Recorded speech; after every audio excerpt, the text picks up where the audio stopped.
ప్రేక్షక మహాశైలందరికీ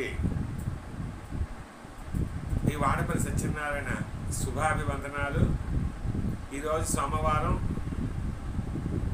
గత రాత్రి మనకి సంపూర్ణ రాహుగ్రస్త చంద్రగ్రహణం జరిగిన విషయం అందరికీ తెలుసున్నదే. నిన్నటి వీడియోలో అది చెప్పుకోవడం జరిగింది.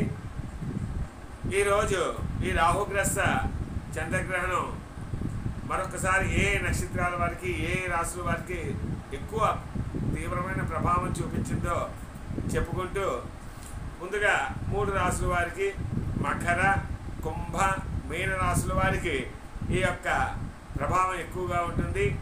నక్షత్రాలు పూర్వాషాఢ, ఉత్తరాషాఢ, శ్రవణం, ధనిష్ట, అలాగే శతభిషం, పూర్వభాద్ర, ఉత్తరాభాద్ర, రేవతి నక్షత్రాల వారికి ప్రభావం ఎక్కువగా ఉండడం వల్ల మీరు ఉదయం 7:30 తర్వాత మధ్యాహ్నం 12 లోపల కానీ, లేదు సాయంత్రం 5:30 నుంచి 7:30 మధ్యలో కానీ, అంటే కొంతమందికి ఉదయం షిఫ్ట్ డ్యూటీలే ఉంటాయి కాబట్టి వాళ్ళకి ఆ ఉదయ సమయంలో అవకాశం ఉంటుంది కాబట్టి డ్యూటీ పూర్తి చేసుకున్న తర్వాత సాయంత్రం తలస్నానం చేసి మళ్ళీ గుడికి వచ్చి మీ దగ్గరలో నవగ్రహ మండపం శివాలయం ఉన్న ఆలయంలో ఆలయ అర్చకుడికి 1 కేజీంపావు మినపప్పు, కేజీంపావు బియ్యం దానం ఇవ్వండి.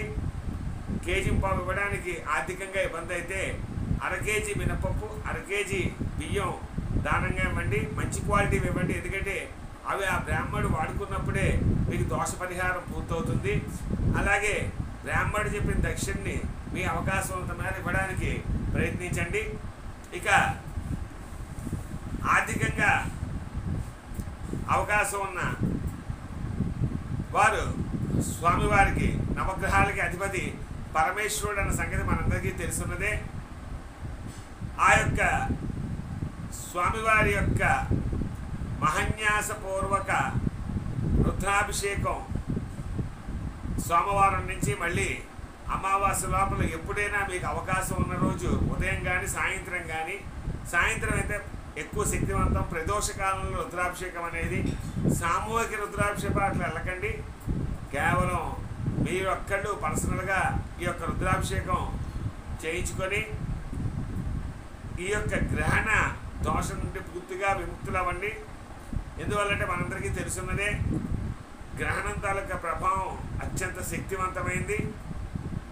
చాలామంది నాస్తికులు, హేతువాదులు ఏమంటారంటే సూర్యుడు నక్షత్రం, చంద్రుడు గ్రహం, భూమి గ్రహం అని. అక్కడ గ్రహం అంటే గ్రహం వచ్చేది, గ్రహానికి అధిపతి ఉంటాడు. ఇంటికి యజమాని ఎలాగో ఆ గ్రహానికి కూడా అధిపతి ఉంటాడు. ఆ అధిపతుడు చంద్రుడు అంటాడు. చంద్రగ్రహం అంటే గ్రహం వచ్చేది ఎక్కడికిను. ఆ గ్రహాధిపతి యొక్క చంద్రుడి యొక్క ప్రభావం, రాహువు యొక్క ప్రభావం, రాహుకేతువుని ఛాయాగ్రహాలు అంటారు. అంటే అవి కొంతమంది నాస్తికులు అంటున్నారు, మనకి తిరిగే సూర్యుడి చుట్టూ తిరిగే గ్రహాల్లో రాహువు, కేతు ఎక్కడ కనిపించటం లేదని. అవి ఛాయాగ్రహాలు. ఛాయాగ్రహాలు ఎప్పుడు కూడా కనిపించవు, నీడ రూపంలో ఉంటాయి అవంతే. లక్షల సంవత్సరాలుగా మన యొక్క జ్యోతిష ఖగోళ శాస్త్రం కనిపెట్టబడినటువంటిది.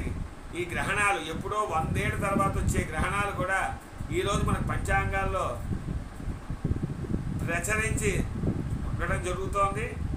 ఎలా ముందుగా ఇన్ని సంవత్సరాల ముందు వచ్చే గ్రహణాన్ని ఈరోజే మనం ఎలాగా పంచాంగం అనే పుస్తకంలో రాయగలుగుతున్నామంటే అది ఖగోళ శాస్త్రం, జ్యోతిష శాస్త్రం రెండూ కూడా సమ్మిళితమై జరుగుతున్న ప్రక్రియగా మాత్రమే దీన్ని మనం చూడాలే కానీ జ్యోతిష్యం అబద్ధం, ఖగోళ శాస్త్రం అబద్ధం అంటే మరి ఆ రోజు భూమి నుండి సూర్యుడికి ఎంత దూరం, చంద్రుడికి ఎంత దూరం, అంగారకుడికి ఎంత దూరం, ఈ విధమైన దూరాన్ని ఎలా కొలవగలిగారు మన శాస్త్రవేత్తలు.